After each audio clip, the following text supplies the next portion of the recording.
जगदीशपुर में रामनवमी शोभा यात्रा के आयोजन को लेकर बैठक आयोजित। जगदीशपुर नगर के ज्ञान वृक्ष आश्रम महंती मठिया के प्रांगण में रामनवमी शोभा यात्रा समिति के तत्वाधान में एक आम बैठक आयोजित की गई थी, जिसकी अध्यक्षता महंत श्री राम जीवनदास जी महाराज एवं संचालन मिलिंद चौधरी के द्वारा किया गया।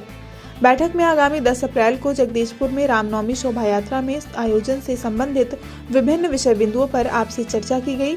साथ ही नए कार्यकारिणी का गठन भी किया गया, जिसमें सर्वसम्मति से महंत श्री राम जीवनदास जी महाराज को संरक्षक, वार्ड पार्षद सुरेंद्र शाह को सह संरक्षक, लाइसेंसधारी लाल साहब अध्यक्ष सिद्धार्थ कुमार बीरू, अमन इंडियन मुकेश कुशवाहा, राकेश यादव, दीपक गुप्ता व राम तपस्या राम को उपाध्यक्ष, विवेक गुप्ता को सचिव, रविशंकर गुप्ता को कोषाध्यक्ष, नंद जी को सूचना मंत्री, सुधीर साहिल को मीडिया प्रभारी के पद पर मनोनीत किया गया।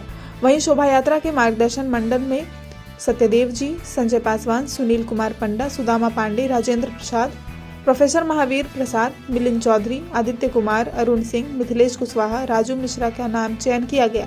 वहीं कार्यकारिणी सदस्य के तौर पर विवेक कुशवाहा, अखिलेश भारती, ऋतिक रोशन, चेतना मिश्रा, रवि कुमार हीरू जी, शिवशंकर चौबे, विनोद प्रसाद, विशाल सिंह, आनंद कुमार, गोपाल जी, राजीव रंजन उर्फ चीकू, गणेश जी स्वर्णकार, राजू सोनी, मोहित जी, प्रदीप सिंह, माधव केसरी, अमर चौबे, अनिल सोनी, पप्पू जी शिक्षक आदि का चयन किया गया। इस दौरान नगर के सैकड़ों गणमान्य व धर्म प्रेमी लोग उपस्थित रहे। भोजपुर न्यूज के लिए जगदीशपुर से अभिषेक हर्षवर्धन की रिपोर्ट।